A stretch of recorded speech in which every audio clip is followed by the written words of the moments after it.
So Carlos had a really good offseason.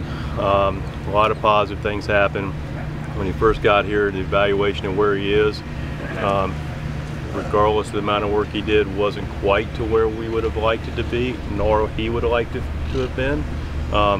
So his strength and his ability to make sure he can move forward, and looking at the longer view of our season, we're gonna back him off for 2 weeks. So he'll be no throw, and he'll be in strength mode. The great news is, because I know a question that may be coming is, well, has he had an MRI? Has he been tested? Of course he has. And here's the thing that blows my mind, and I want to make sure that, at least from my perspective, I communicate it well.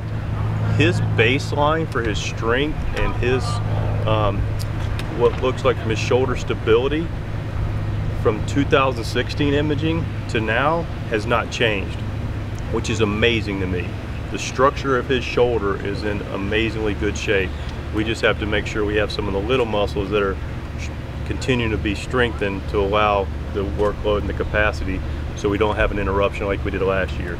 So we're getting ahead of it. We feel good about it. We'll evaluate it in 2 weeks, which I believe it will be March 5th, for you people that pay attention to calendars, which I think we all do. And that's where we are with Carlos. Does that change the role he could have for you?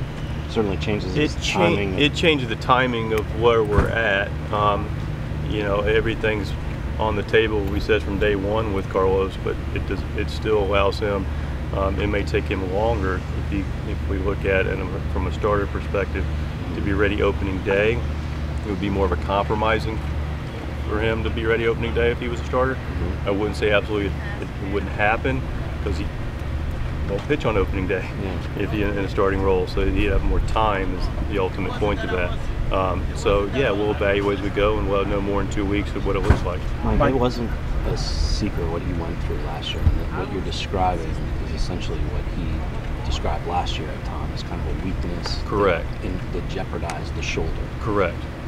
What does it say that he's back at this point, given the structure you gave for his off season? I think what it says is that it's a shoulder that, let's look at Carlos's arm speed.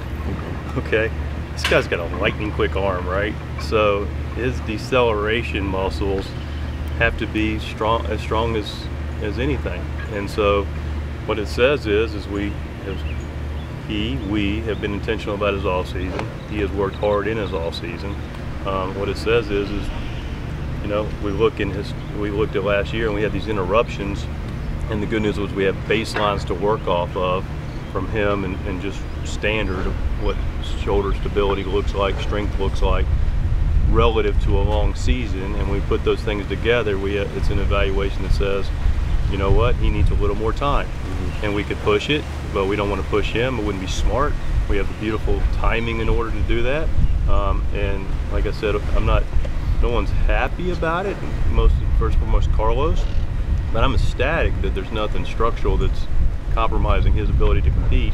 It's just a matter of needing a little more time, and it wasn't anything any guy could have done more or less of in the off season. It's just the reality of you know, continuing to build on getting strength from, you know, making sure we don't have a setback. Is it a little precautionary?